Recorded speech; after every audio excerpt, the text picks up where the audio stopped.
Я сделаю твой день! Подпишись и поставь лайк!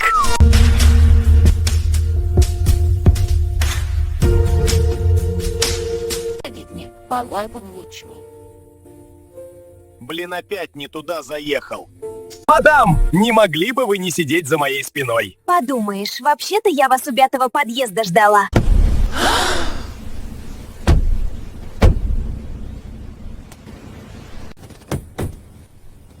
Вы бы музыку выключили, да и вообще, у вас жарко.